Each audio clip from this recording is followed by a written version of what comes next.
It seems fairly obvious by now that Pokemon Sword and Shield are very controversial games, with a pretty huge chunk of people disliking many aspects of these new Pokemon titles. And that of course includes me.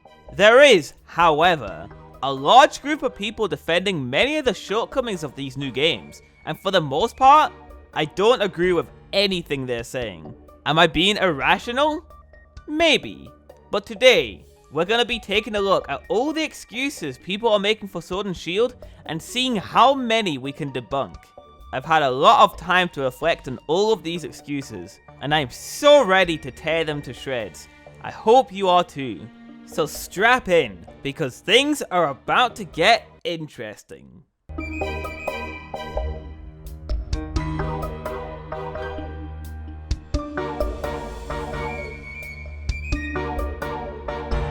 This just isn't true at all. Sure, they haven't developed an original mainline Pokemon game for a HD console, but that doesn't mean they've been totally devoid of the field. Not only did they work on the Pokemon Let's Go games, which they should have taken notes from and improved upon, as I feel that game was also graphically underwhelming, but Town, one of Game Freak's side projects announced some time ago, looks pretty pleasing to the eyes if I do say so myself. Texture quality seems to be on point, character models were expressive, and seem to have a high number of polys, and overall it comes together to make a small, but nice looking game. They worked on Tembo the Badass Elephant, which while does have a drastically different art style to Pokemon, still gave them the knowledge of making high quality textures and working with a bigger resolution field.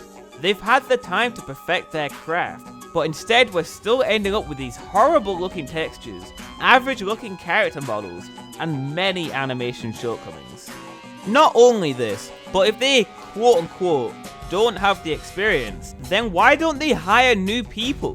Pokemon is a multi-billion-dollar franchise, surely they have some cash to spare. Hire new people, get professional animators to create more expressive animations. Hire new programmers if you can't achieve greater graphics with the engine you have. I'm sure they'd easily manage to optimize the engine for you.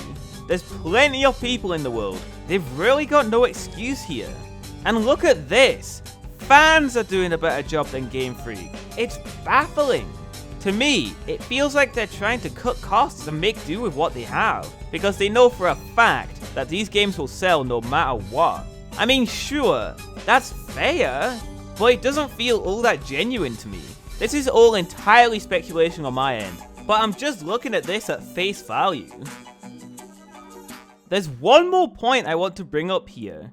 Grezzo, a company best known for their work on the Zelda Ocarina of Time and Majora's Mask 3DS remakes, haven't had any experience on HD consoles at all, and the only console game they've worked on is a small WiiWare game from 2010.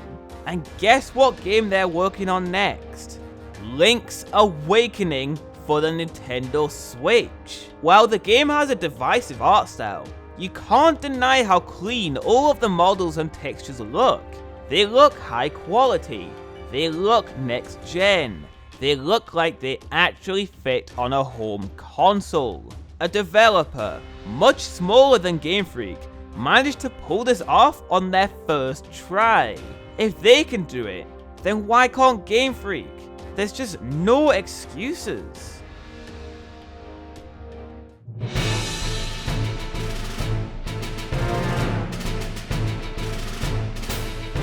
Really? Extremely low texture quality and jagged edges on these 3D models is supposed to be an art style? If so, it's the worst art style I've ever seen. In terms of color variety and how vibrant the game looks, yeah, that's part of the art style. But technical graphical shortcomings isn't an art style, it's a limitation. You can see where the overall art direction is trying to go, but with these shoddy looking graphics, I don't think it'll ever reach the potential Game Freak is hoping for.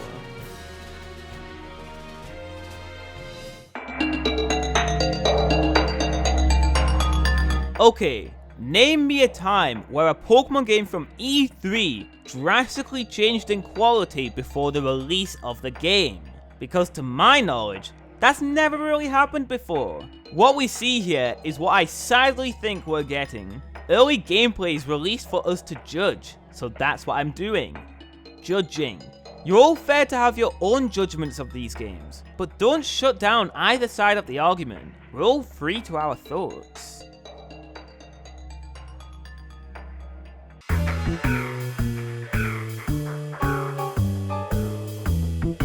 So, they've been working on the game since the development of Sun and Moon finished, which was 2016. That's 3 years they've had to develop this game, and yet it seems to lack polish?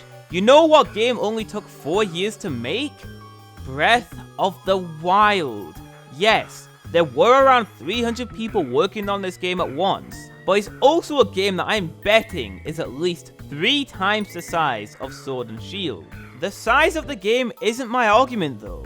It's the polish of the graphics that's my main concern. 3 years is plenty of time to make sure the game is looking great. Yet it seems like they've barely scratched the surface on polishing everything up.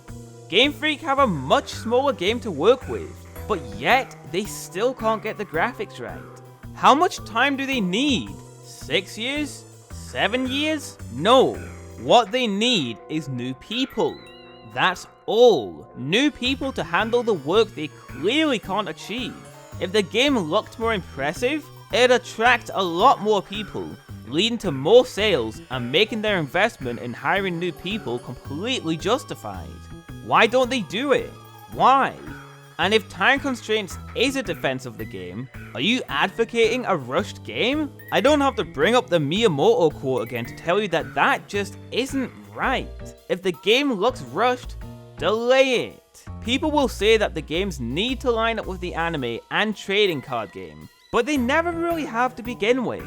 The games usually release way before the new anime starts, so depending on how much of a delay the game would get, I don't see this as being a big issue, and it could even make it align with the other pieces of media better.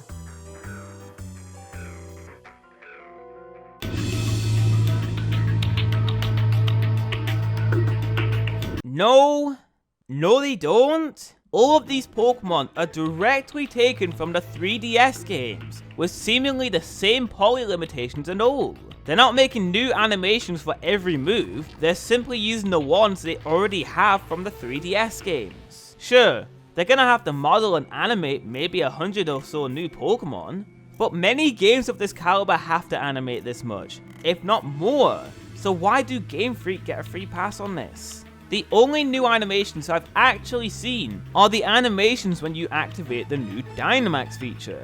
But as we all know, the National Dex is gone, so they won't have to make animations for 800 Pokemon at all. And even if they did, they should have a separate group of people doing this, and another group of people working on textures, and another group of people working on optimizing the game, and another, you get the point.